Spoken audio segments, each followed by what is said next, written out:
So, I don't really talk a lot. I don't go into the Bible much, and I don't really talk much about my upbringing as a Catholic. And I was going to be a priest. I mean, that was my initial thought, to be a priest. Some things changed that thought as I grew older. But today, December 8th, anybody know what today is in the Catholic Church? What holiday it is? That's right. It's the Feast of the Immaculate Conception. That's today, which makes great sense for our theme of being reborn and for the song about the butterfly. But here's what you may not know. Most people think that the Feast of the Immaculate Conception is about the Blessed Mother, Mary, being immaculately conceiving Jesus. That it's about Mary having no human counterpart and giving birth to the Son of God. That's not what the Immaculate Conception is. The Immaculate Conception is actually a feast that honors the Blessed Mother, honors Mary. It honors Mary because it means that she was born without original sin, the only person. That she was born immaculate, that she was born pure, that she was born with no sin and therefore had no capacity to sin ever in her life. Did everybody know that? No, because we all think the Immaculate Conception is this weird idea that Mary gave birth to a child without ever having a physical connection with anyone human. That's not it. It's about her being immaculate from her conception in her mother's body, Anne's body, right? In fact, I believe one of our pop singers said it perfectly.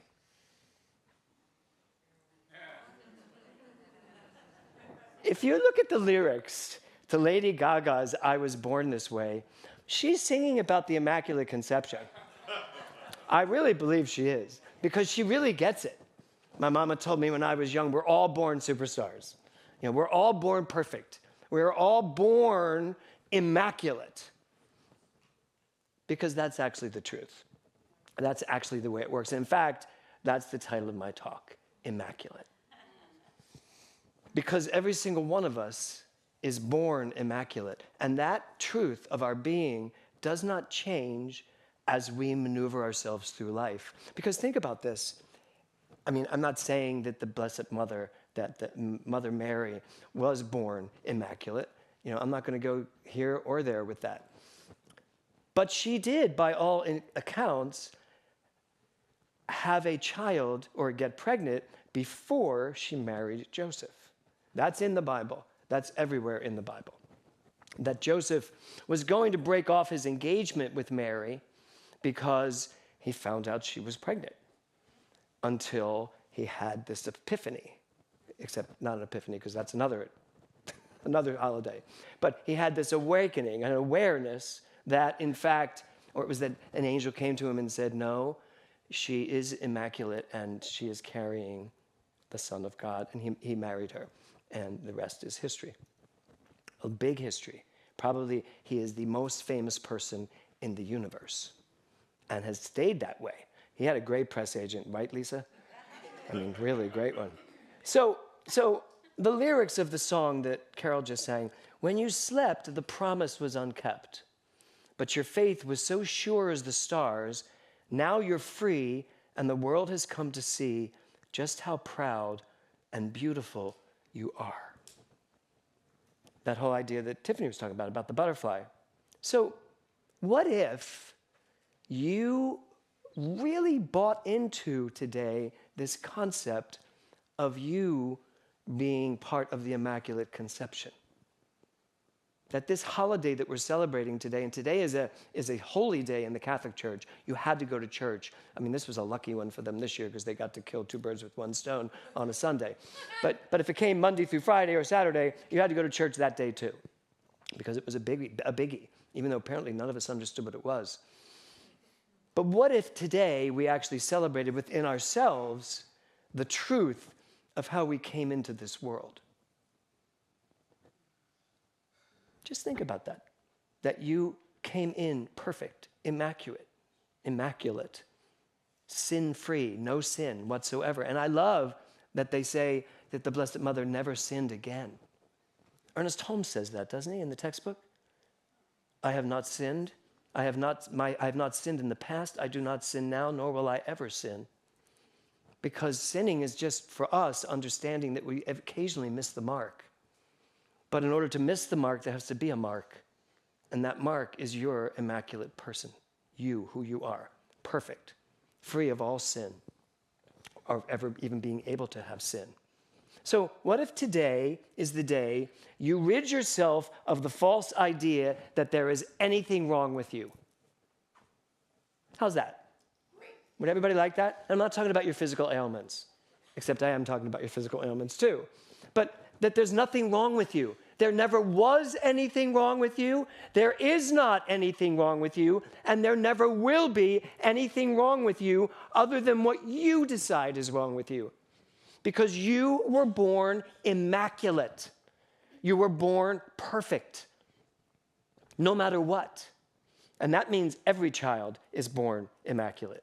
Every person is born perfect. Where were we? When did that, was that last week? Who was inspiration last week? Brad. It was Brad talking about his brother. That just went right into my head. It was Brad talking about his brother being, his mother had written to his son saying, you were perfect and you taught me what I needed to learn in this life. Because his brother was, I think, it was developmentally, yeah, but he had something specific. Anyway, all of it's perfect. Because I don't want you sitting here thinking, yeah, but what if you're born this way? Is that perfect? Uh-huh. Yeah, it is. And that's what we have to look at. When I was born, I was instantly put into an incubator, and I didn't go home for a long time because I had a hole in my heart. And they didn't expect me to survive. And so my mother didn't really see me much. My father would go to the hospital to see me. But I had a hole in my heart. And then I did survive, clearly. I'm standing here. I did survive. But then I was the boy with the hole in the heart. And I had a defect. I had a birth defect. And I was at the doctors every 6 months. And in those days, in order to get an EKG, remember those suction cups? There were like suction cups everywhere with goo. And it was just, for a little kid, it was like really freaky. And that went on for years and years and years and years. And I saw myself as the defected boy with the hole in the heart. And I didn't play sports. I wasn't allowed to play sports. Sad.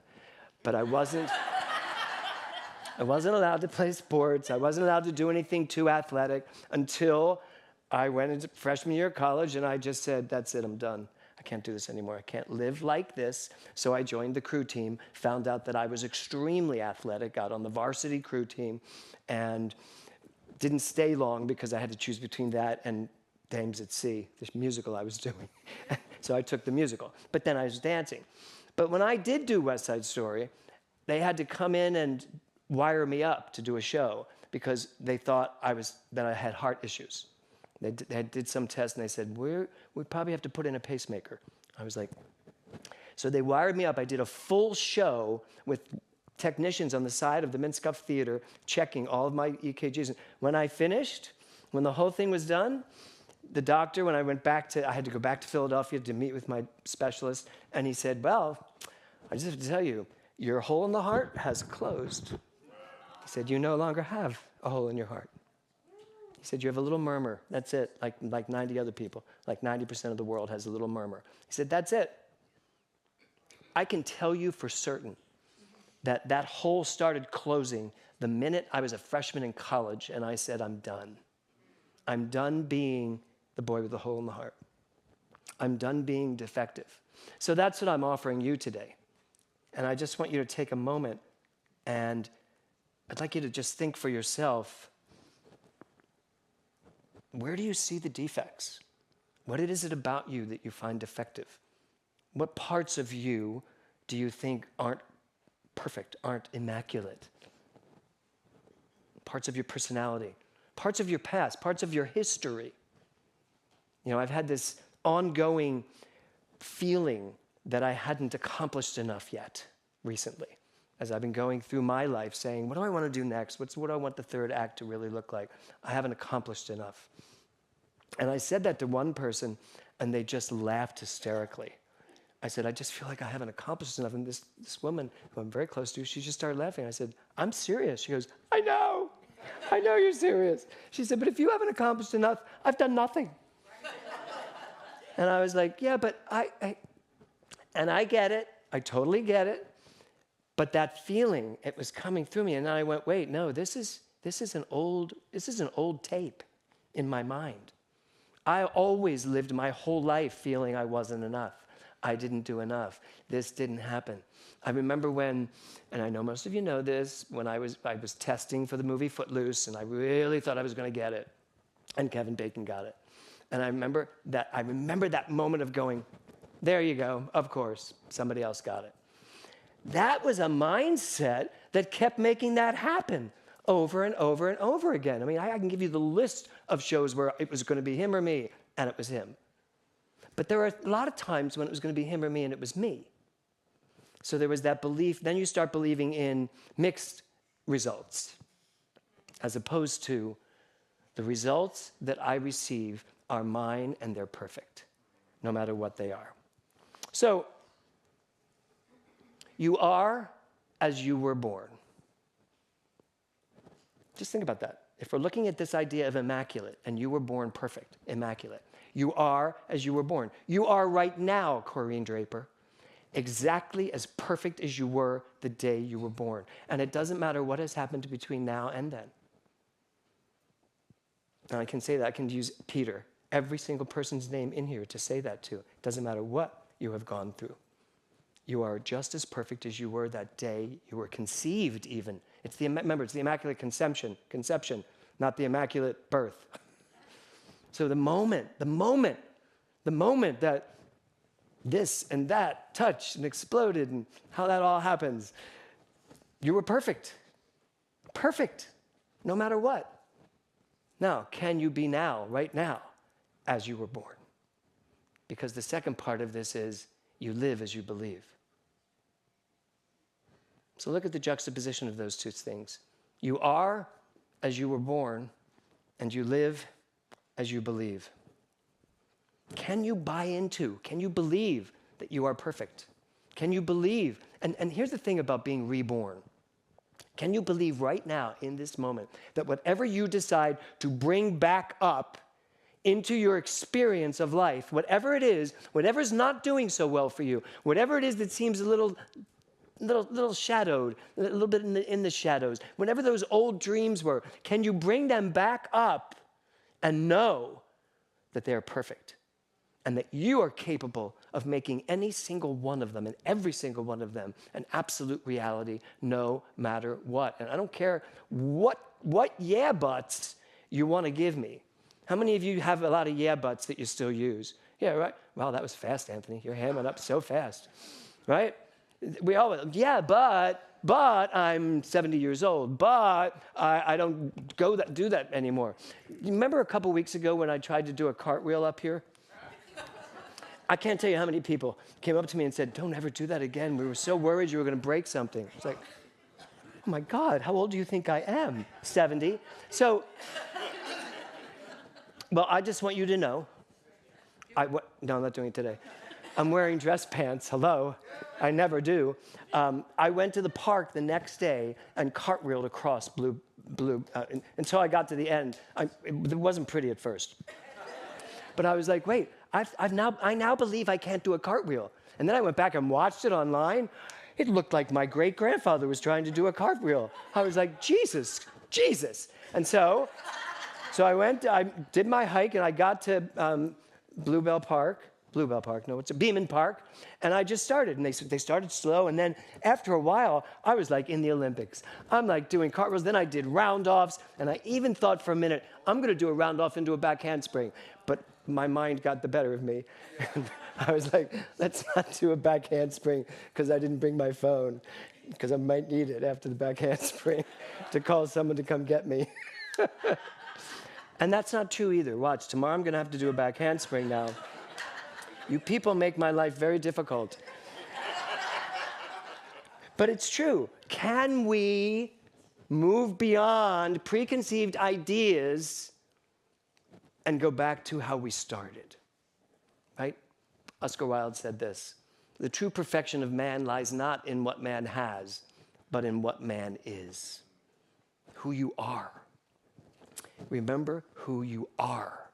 Not remember what you've done up till now to make you who you are. Remember who you are innately. Who are you within? Who were you when you first came into being? That was the Immaculate Conception.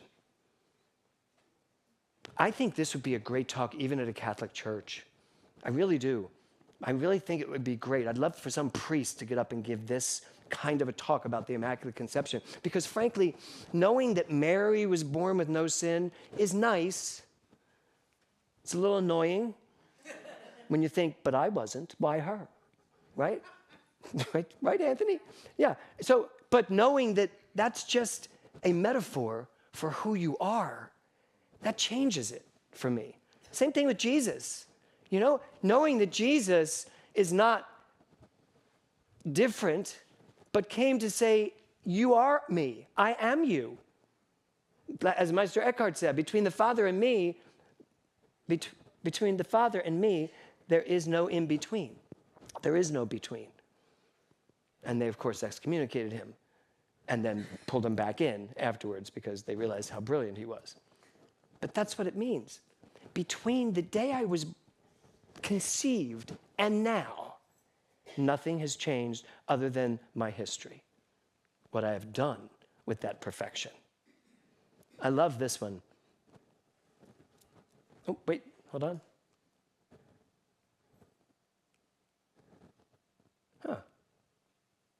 Hold on. Oh, I skipped one. I'll have to read it to you. Okay. Winston Churchill. They say that nobody is perfect. Then they tell you practice makes perfect. I wish they'd make up their minds.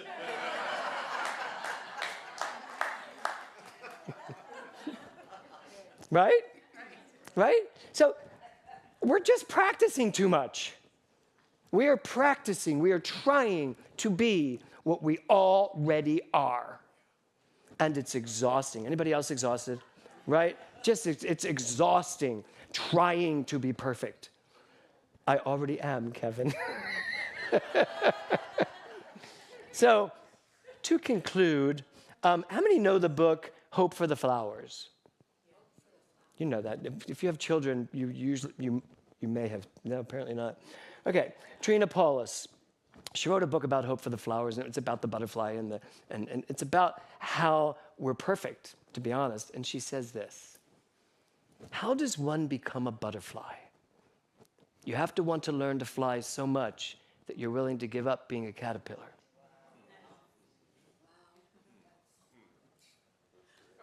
I don't know about you, but that makes me cry.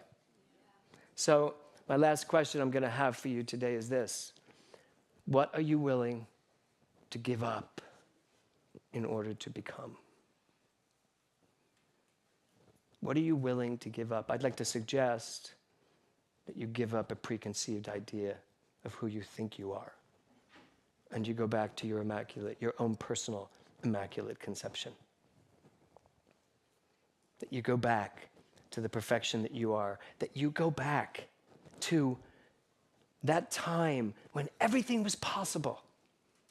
That time when your dreams were so big and you knew they were going to happen. That time where everything that came through you had an outlet because you didn't second guess it, because you didn't push it back, because you didn't have a reference that would tell you that may not be possible, that you just did it because you knew who you were. Give that up. Give up your excuses. Give up your yeah buts. Give up any judgment you have about yourself. Give up any mistakes you've made and recognize them as perfectly part of the life that has brought you to this moment. So what are you willing to give up in order to become? Because you know what? It is so much more beautiful flying through a life of pure potential than crawling through the dirt of the earth. You are way bigger than all of that. Namaste.